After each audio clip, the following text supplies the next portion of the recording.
नमस्कार, आर्य न्यूज देख रहे हैं आप। मैं हूं आपके साथ पल्लवी सिंह। बुलेटिन की शुरुआत करेंगे इस वक्त की बड़ी और अहम खबर के साथ। लखनऊ से खबर सामने आ रही है, जहां पर ज्ञान व्यापी मामले से जुड़ी ये खबर है, जहां ज्ञान व्यापी मामले में जो जुड़ी जनहित याचिका है उस पर आज सुनवाई की जाएगी। आज लखनऊ के हाईकोर्ट बेंच में इस याचिका पर सुनवाई होगी और परिसर में मिली संरचना के अध्ययन करने की मांग को लेकर ये याचिका दाखिल की गई है, जिस पर आज लखनऊ की हाईकोर्ट में सुनवाई की जाएगी। आपको बता दें, ज्ञान व्यापी मस्जिद मामले को लेकर लगातार सुनवाइयां की जा चुकी हैं और इस मामले में एक बार फिर से ज्ञान व्यापी से जुड़ी एक और याचिका पर आज सुनवाई की जाएगी। दरअसल लखनऊ हाईकोर्ट की तरफ से ये खबर सामने है, जहां पर हाईकोर्ट में आज सुनवाई की जाएगी। जनहित याचिका दाखिल की गई थी ज्ञान व्यापी केस को लेकर, जिस पर आज सुनवाई होनी है। आज लखनऊ हाईकोर्ट बेंच में इस याचिका पर सुनवाई की जाएगी।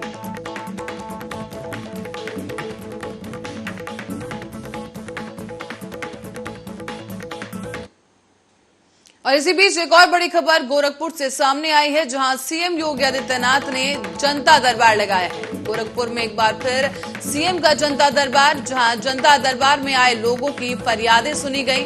तमाम फरियाद लिए फरियादी यहां पर जनता दरबार में पहुंचे हैं। इस दौरान सीएम योगी आदित्यनाथ ने गोरखपुर मंदिर के हिंदू सेवा आश्रम में ये जनता दरबार लगाया है, जहां पर जनता दर्शन का कार्यक्रम किया गया। दूर दराज से यहां पर फरियादी पहुंचे हैं और उन फरियादियों की फरियाद सुनकर उसके निस्तारण के लिए मौजूदा अधिकारियों को दिशा निर्देश दिए गए। इसी बीच सीएम योगी आदित्यनाथ ने बच्चों के साथ भी बातचीत की, उन्हें बिस्किट खिलाए हैं। साथ ही जनता दर्शन में छोटे बच्चों को चॉकलेट भी दिए गए। बताते चलें कि बच्चों को दुलार करते हुए सीएम योगी आदित्यनाथ यहां पर नजर आए हैं। सीएम योगी आदित्यनाथ ने यहां पर जनता दर्शन कार्यक्रम का आयोजन किया था, जिसमें वो सम्मिलित हुए। तमाम फरियादियों की समस्याएं सुनी गई और साथ ही साथ बच्चों के साथ दुलार करते भी सीएम योगी आदित्यनाथ नजर आए हैं। इस दौरान उन्होंने बच्चों को चॉकलेट और बिस्किट भी दिए।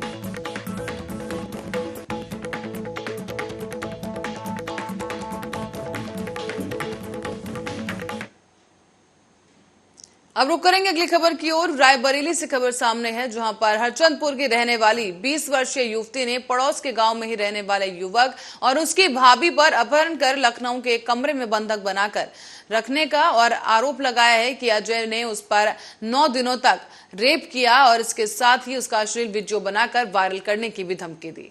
आपको बताते चलें कि पीड़िता का यह आरोप है कि 21 मई को उसका अपहरण किया गया और 9 दिनों तक उसके साथ रेप किया गया है। किसी तरह 1 जून को वो आरोपी के चुंगल से निकली और किसी तरह हरचंदपुर थाने पहुंची और अपनी आप बीती बताई। 1 जून से लेकर अब तक पीड़िता ने मुकदमा दर्ज कराने की कोशिश की, लेकिन उसका मुकदमा अब तक लिखा नहीं गया है। पीड़िता ने पुलिस पर भी आरोप लगाया और कहा कि थाने में तैनात महिला पुलिसकर्मी उस पर जबरन समझौता करने का दबाव बना रहे हैं। समझौता न करने पर थाने में उसे पीटा भी गया है और अब थक हार कर इस पीड़िता ने एसपी से न्याय की गुहार लगाई। साथ ही साथ पीड़िता के परिजनों का यह भी कहना है कि न्याय न मिलने पर हम सभी आत्महत्या कर लेंगे।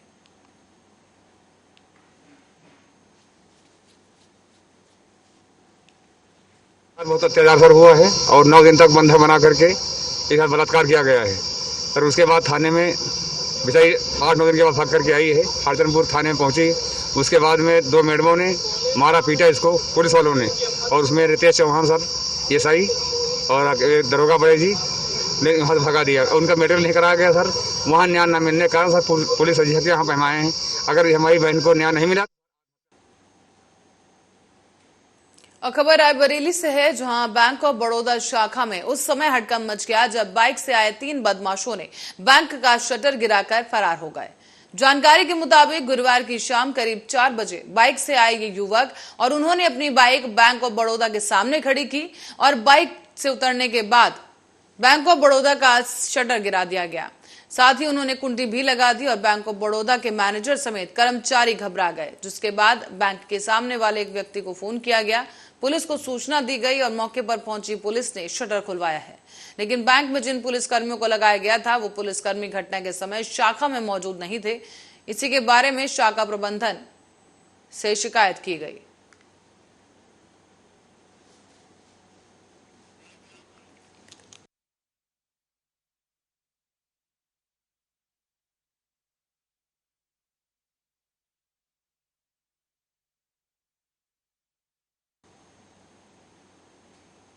और योगी सरकार का ऑपरेशन क्लीन लगातार जारी है। आज सुबह ही लगभग 4:30 बजे राजघाट चौकी के पास एसओजी की टीम और शहर कोतवाली पुलिस की संयुक्त टीम की चेकिंग की गई और इस दौरान चेकिंग के दौरान बाइक सवार 3 बदमाशों से मुठभेड़ हुई। पुलिस ने बदमाशों को रुकने का इशारा किया तो ये बदमाश पुलिस पर गोली चलाते नजर आए।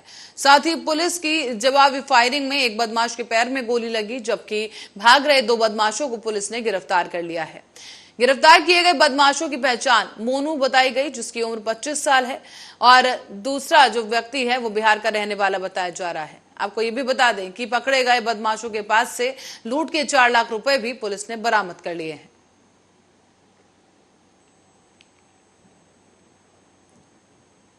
ये 25 साल का मोनू नाम का आदमी आया था, ये पुलिस द्वारा लाया गया है। बाकी उसके पैर में चोटें लगी हैं। बाकी ये पुलिस द्वारा ये बताया गया कि मुठभेड़ में मारा गया है, गन शॉट इंजरी है। एग्जामिन करने वक्त देखा गया उसमें एंट्री और एग्जिस्ट 2 वुंड हैं। बाकी उसको आज सवेरे 4:30 बजे इंस्पेक्टर कोतवाली की टीम राजघाट पुल के पास चेकिंग में थी। इसी दौरान रायबरेली शहर की तरफ से एक मोटरसाइकिल पर सवार 3 लोग दिखाई दिए। जब इन्होंने रोकने की कोशिश की तो वो पलट के भागने लगे। जब पुलिस ने इनका पीछा किया तो उन्होंने पुलिस के ऊपर जानलेवा हमला भी किया। इस पर पुलिस ने आत्मरक्षार्थ फायर किया, जिसमें एक व्यक्ति को गोली लगी और 2 बदमाश भागने में सफल हुए, किंतु पुलिस ने तत्काल कॉम्बिंग करके उनको गिरफ्तार कर लिया। और जब उनसे पूछताछ हुई तो पता ये चला कि उन्होंने जो है यहाँ पर 30 तारीख की हुई एक घटना जिसमें 5 लाख रुपए लूटे गए थे, उसको स्वीकार किया। उनके पास से भी जो है करीब 4.25 लाख रुपए भी बरामद हुए हैं और उनके पास तमंचे भी थे। और इस पे तीनों लोगों को जो है वो पुलिस हिरासत में ले गए और गहन सघनता से।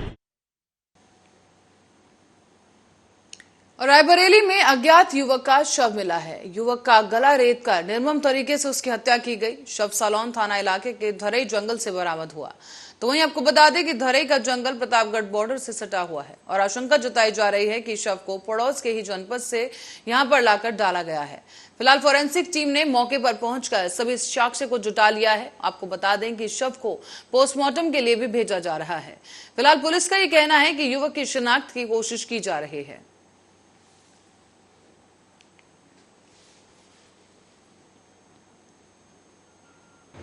आज दिनांक 9/6/2022 को थाना सलोन पर भौतिक सूचना प्राप्त हुई थी और यह भौतिक सूचना अवधेश कुमार निवासी धरई द्वारा दी गई थी कि कोयले के जंगल में एक डेड बॉडी पड़ी हुई है। इस सूचना के आधार पर मैं और मेरा थाने का पुलिस बल मौके पर पहुंचा, जांच की गई। इसके अलावा फॉरेंसिक टीम से जांच कराई गई, अवगाहन टीम से जांच कराई गई। इसके बाद अग्रिम कार्रवाई के लिए, विधिक कार्रवाई के लिए हम लोगों ने डेड बॉडी को पंचायतनामा के बाद पोस्टमार्टम के लिए भेज दिया है। भौतिक सूचना के आधार पर अग्रिम कार्रवाई की जाएगी। तो ये खबर रायबरेली से है, जहां आज गंगा दशहरे के मौके पर रायबरेली के प्रसिद्ध जलमाऊ घाट पर भव्य आरती का आयोजन किया गया। यहां पर आरती में प्रदेश के पूर्व डिप्टी सीएम दिनेश शर्मा भी मौजूद रहे। इस दौरान बड़ा मच के महामंडलेश्वर आचार्य देवेंद्र नंद महाराज की अगुवाई में गंगा अवतरण दिवस पूरी आस्था के साथ मनाया गया। वैदिक मंत्रोच्चार के बीच मां गंगा के अवतरण दिवस पर सबसे पहले गंगा पूजन किया गया और यहां पहुंचे पूर्व डिप्टी सीएम ने गंगा आरती के भव्य आयोजन की बधाई देते हुए गंगा जल को निर्मल बनाए रखने और इसके तटों और घाटों की सुंदरता को बढ़ाए रखने और केंद्र और राज्य सरकार की उपलब्धियों को भी गिनवाया।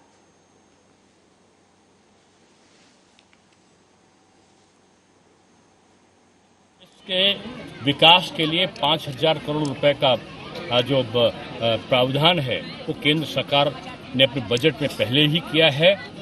मोदी जी और योगी जी की संकल्पना में आज मां गंगा का जल स्वच्छ हो रहा है और तमाम जगह एसटीपी बना के जो नाले वहां पर जाते हैं उनको रोकने का काम किया गया है। मैं कह सकता हूं कि डलमऊ का ये गंगा का तट न केवल ऐतिहासिक है बल्कि यहाँ के संत देवेंद्रानंद गिरी महाराज के साथ मुझे पहले भी आने का सौभाग्य मिला है और मैं कह सकता हूं कि आज पूरे जहां प्रदेश का तीर्थों का उत्थान हो रहा है वहीं इस डलमऊ क्षेत्र का भी लगभग 25 करोड़ रुपए से माननीय मुख्यमंत्री योगी आदित्यनाथ जी ने यहाँ का विकास का चाहे तटों का सौंदर्य। अब मामला बरेली से है, जहां थाना सुभाष नगर की रहने वाली युवती ने अपने प्रेमी पर रेप करने का आरोप लगाया।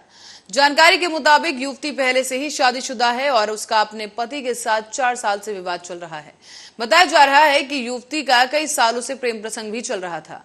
प्रेमी संग युवती रात को घूमने के लिए गई और थाना कैंट क्षेत्र में वो गई थी, जहां पर कार में बंधक बनाकर इस प्रेमी ने उसे नशा देकर उसके साथ जबरदस्ती की। साथ ही बताया जा रहा है कि प्रेमी ने अपने साथियों को भी बुलाया और उसके साथियों ने भी महिला के साथ छेड़छाड़ की है और उसे नशे की हालत में छोड़कर भाग गए। तो वहीं इस बीच युवती ने पुलिस को फोन कर मामले की सूचना दी और बता दें कि सुभाष नगर पुलिस ने तहरीर के आधार पर अब युवती का मेडिकल करवाकर मुकदमा पंजीकृत कर कार्रवाई शुरू की।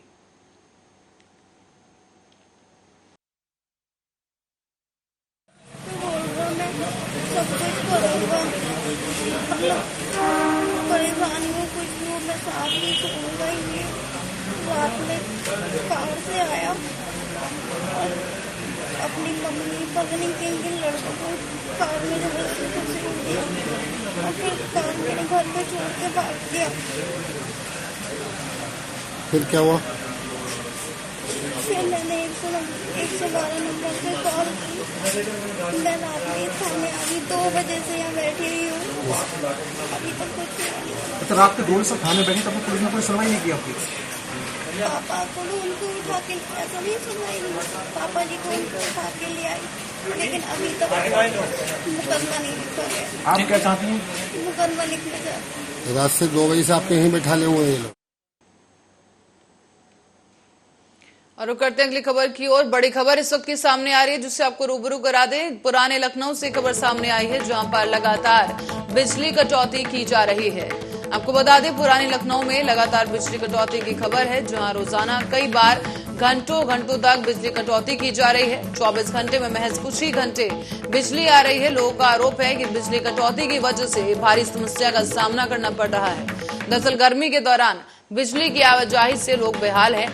बिजली न आने से घरों में पानी की किल्लत है। तो वहीं ऊर्जा मंत्री के आदेश के बाद अव्यवस्थाओं का ये अंबार देखने को मिला है। बड़ी खबर इस वक्त की आपको बता दें, पुराना लखनऊ से खबर सामने आ रही है, जहां पर बिजली कटौती की वजह से जो तमाम लोग हैं उन्हें काफी परेशानी हो रही है। उनका कहना है कि भीषण गर्मी है बाहर और घर के अंदर बिजली न होने की वजह से पानी की भी किल्लत है और उनका रहना मुहाल हो चुका है।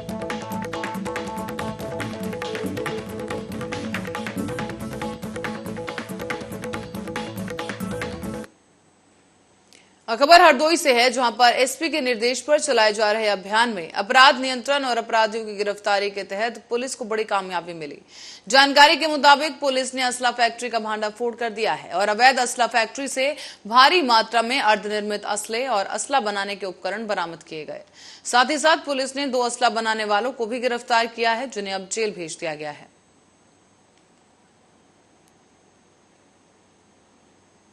शस्त्र फैक्ट्री बरामद हुई है, इसमें भारी मात्रा में निर्मित और अर्धनिर्मित शस्त्र बरामद हुए हैं, जिसमें 9 शस्त्र निर्मित हैं, जिसमें 1 राइफल, 6 अदद देसी तमंचे 315 बोर के और 2 अदद देसी तमंचे 12 बोर के हैं और 4 अर्धनिर्मित शस्त्र हैं, जिसमें 2 अभियुक्तों को गिरफ्तार किया गया है।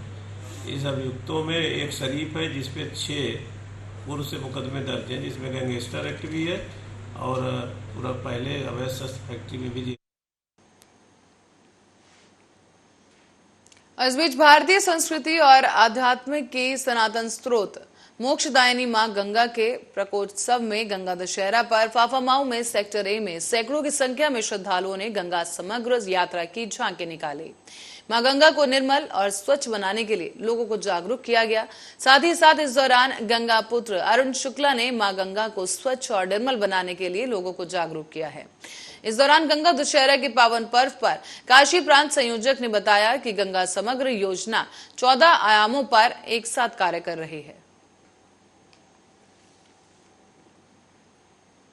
सेवक संघ का आनुषंगिक संगठन है, जिसकी प्रेरणा से यहाँ दुर्गा माता मंदिर सेक्टर ए में प्रत्येक सोमवार को सायं 6 बजे हम लोग आरती करते हैं और रविवार को गंगा घाट पर फाफामाऊ गंगा घाट पर श्री अरुण शुक्ला जी के नेतृत्व में हमारी गंगा समुद्र की टीम और उनके साथ जो उनके सहयोगी हैं, गंगा घाट की सफाई होती है, गंगा स्नान होता है और उसी के परिप्रेक्ष्य में आज हम लोग इस गंगा अवतरण दिवस पर एक शोभा यात्रा निकाले।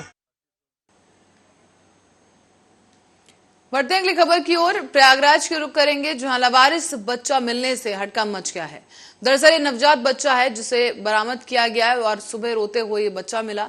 रोने की आवाज सुनकर पड़ोस के कुछ लोग वहां पहुंचे हैं और बिना कपड़ों के ये बच्चा मिला है। प्रयागराज से खबर सामने आई है, जहां पर एक नवजात का बच्चा मिला है और नवजात बच्चा मिलने के बाद से इलाके में हड़कंप है। बताया जा रहा है कि बच्चा संदिग्ध अवस्था में बिना कपड़ों के बरामद किया गया। नवजात बच्चा सुबह रोते हुए मिला है, जिसकी आवाज सुनकर आसपास के लोग घटनास्थल पर इकट्ठा हुए और रोने की आवाज के बाद बच्चे को देखा गया है। जिसके बाद बिना कपड़ों के मिले इस बच्चे को स्थानीय लोगों ने देखा और करछना पुलिस को मामले की सूचना दी गई। प्राथमिक उपचार कर चिकित्सकों ने बच्चे को चिल्ड्रन अस्पताल रेफर कर दिया है।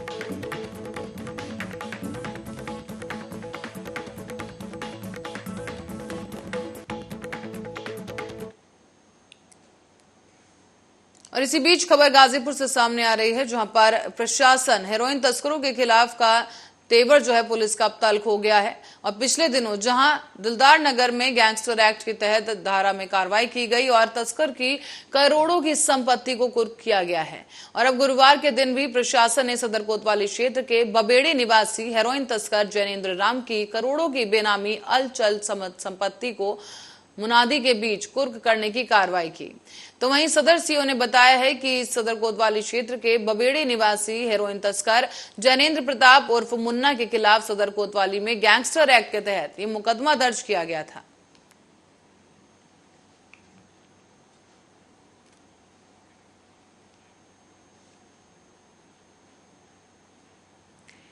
और आपको याद होगा गाजीपुर के चर्चित उरी कांड का, जिसमें मुख्तार अंसारी पर हमला हुआ था। इसी में एक सिपाही के साथ 2 और लोगों की मौत भी हो गई थी। और इसी मामले में आज गाजीपुर न्यायालय में त्रिभुवन सिंह और ब्रजेश सिंह की पेशी होनी थी, लेकिन ब्रजेश सिंह की तबीयत ठीक नहीं होने के कारण पेशी हो नहीं सकी। और दूसरा आरोपी त्रिभुवन सिंह, उसकी कड़ी सुरक्षा में कोर्ट में पेशी करवाई गई है। इसी मामले में अब अगली पेशी 26 जून को निर्धारित की गई। दरअसल आपको जानकारी दे दें कि 15 जुलाई साल 2001 को माफिया मुख्तार अंसारी के मोहम्मदाबाद में मऊ जाने के दौरान गोली चलाने की घटना सामने आई थी। इसके बाद मुख्तार अंसारी उसरी चट्टी के पास पहुंचने के दौरान ही ट्रक का आड़ लेकर उनके ऊपर ताबड़तोड़ फायरिंग शुरू हो गई थी।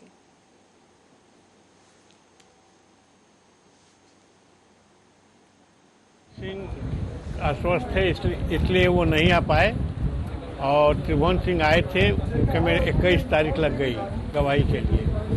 तो चूँकि अभी त्रिभुवन सिंह के जो वकील थे बाबू रामाधार राय, उनकी डेथ हो गई, तो एक नया वकील अपॉइंट करने के लिए मौका लिया गया है कि एक आदमी आएगा जो करेगा, तो गिरह वगैरह करेगा, इसलिए मौका लिया गया है। तब 21 तारीख इसमें लगी है। किस मामले में पेशी होनी? ये उसड़ी में कांड हुआ था, मुख्तार अंसारी पे गोली चली थी, उसमें 2 लोग मरे थे, उसमें एक सिपाही मरा था और एक पब्लिक आदमी। खबर अब लखीमपुर खीरी से है, जहां जिले के पलिया तहसील के अधिवक्ता और भाजपा नेता शैलेंद्र सिंह के बुजुर्ग पिता और चाचा के साथ अतिक्रमण हटाने को लेकर कुछ पुलिसकर्मियों द्वारा अभद्रता की गई। लेकिन अधिवक्ताओं में जमकर अब आक्रोश छा गया है, जिसके बाद पलिया पार एसोसिएशन के बैनर तले अधिवक्ताओं ने एक बैठक कर अधिकारियों के खिलाफ कार्रवाई की मांग की है। इससे संबंधित एक प्रस्ताव भी पास किया गया और पलिया तहसील में पुलिस और तहसील प्रशासन के खिलाफ जमकर नारेबाजी और विरोध प्रदर्शन किया गया है। अधिवक्ताओं ने आगे ये भी कहा कि अगर पुलिस मुकदमा नहीं दर्ज करती है तो वो आंदोलन करने पर विवश हो जाएंगे। और इसी बीच प्रदर्शन की सूचना मिलते ही मौके पर एसडीएम और तहसीलदार भी पहुंच गए और अधिवक्ताओं को समझा बुझाकर ये पूरा मामला शांत करवाया गया है। ताजा तस्वीरें वहां से आपको दिखा दें, जहां पर आप देख सकते हैं कि पुलिस बल यहाँ मौजूद है और लोगों को समझाने की कोशिश की जा रही है, लेकिन कुछ लोग ऐसे हैं जो आक्रामक होते दिखाई दे रहे हैं, जिन्हें पुलिस खदेड़ते हुए यहाँ नजर आ रही है। और आपको बता दें कि इसी के विरोध में यहाँ पर ये विरोध प्रदर्शन किया जा रहा है। अधिवक्ताओं में खासा आक्रोश देखने को मिला है और ये सभी यहाँ पर आंदोलनरत हैं। कहा जा रहा है कि अगर कार्रवाई नहीं की गई तो फिर कड़ा आंदोलन किया जाएगा।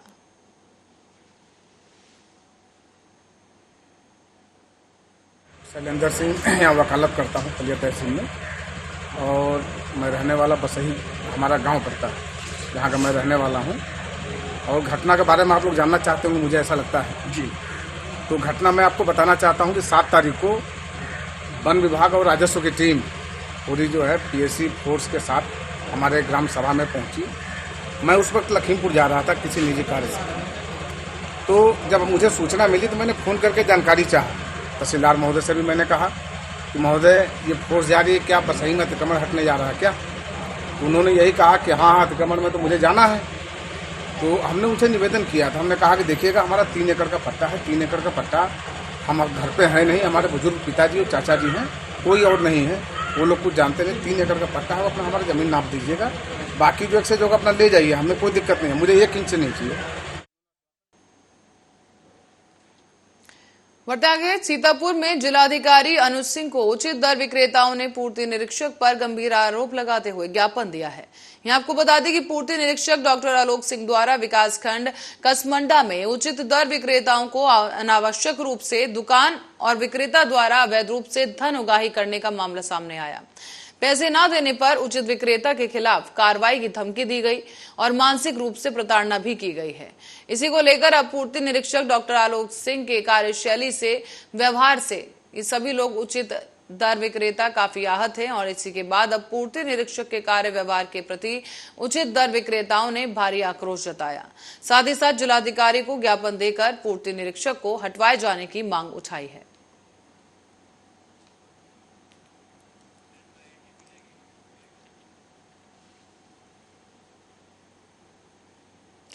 और इस बीच एक बार फिर पर्दे खोलने जा रहे हैं लखनऊ के पबजी हत्याकांड की।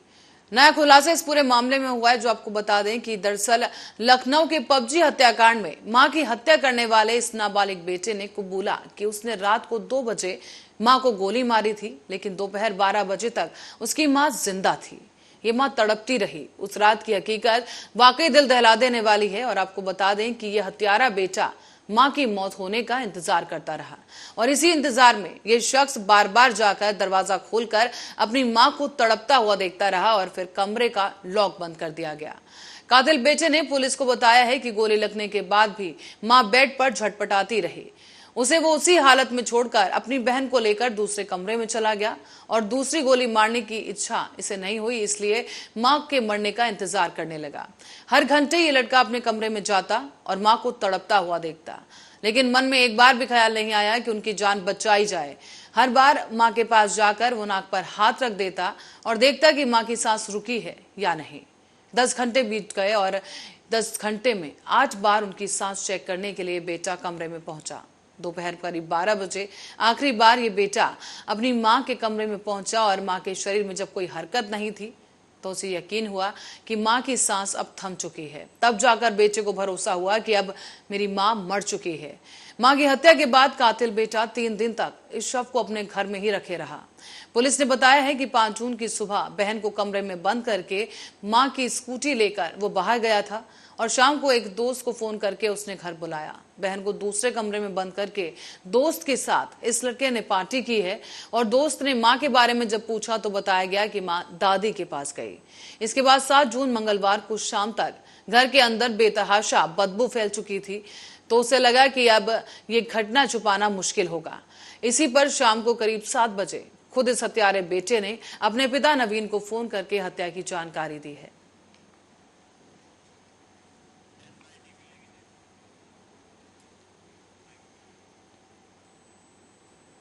और इसी बीच आपको बता दें कोरोना के बारे में, तो देश में कोरोना का लहर एक बार फिर से डर जताने लगी है, क्योंकि सबसे ज्यादा केस अब महाराष्ट्र सामने आ रहे हैं, जहां महाराष्ट्र के साथ साथ केरल से भी कोरोना के आंकड़े चौंकाने वाले हैं। महाराष्ट्र में 24 घंटे में 2701 नए केस मिले, जबकि 17 फरवरी के बाद ये सबसे ज्यादा आंकड़ा है। 17 फरवरी को 2797 संक्रमित मिले थे, तो वहीं मंगलवार को यानी 7 जून को यहाँ पर 1821 मरीज पॉजिटिव पाए गए।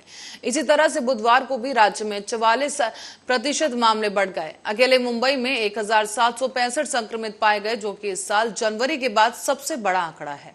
इधर पिछले 24 घंटे में राज्य में 1327 मरीजों को छुट्टी भी दे दी गई। हालांकि मौत किसी की नहीं हुई, लेकिन यहां अभी भी करीब 9806 मरीजों का इलाज जारी है। पूरे महाराष्ट्र में पॉजिटिविटी रेट 6.48% है। हेल्थ एक्सपर्ट्स का यह भी कहना है कि अब देश में कोरोना की चौथी लहर आने की संभावना बेहद कम है। हालांकि मैक्स हेल्थ केयर के डॉक्टर निदेशक रोमेल टिक्कू ने कहा है कि अगर कोरोना का कोई नया वेरिएंट सामने नहीं आता तो चौथी लहर का खतरा नहीं हो सकता है।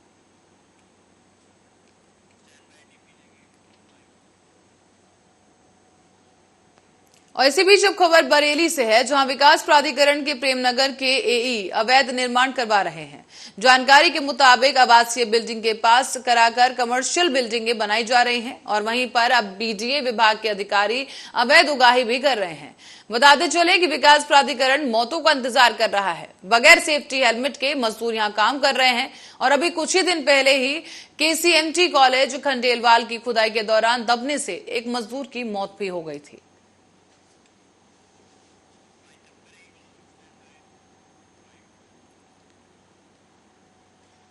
इसी खबर के साथ ही बुलेटिन में फिलहाल के लिए इतना ही। आप बने रहे हमारे साथ, देखते रहे आर्या न्यूज।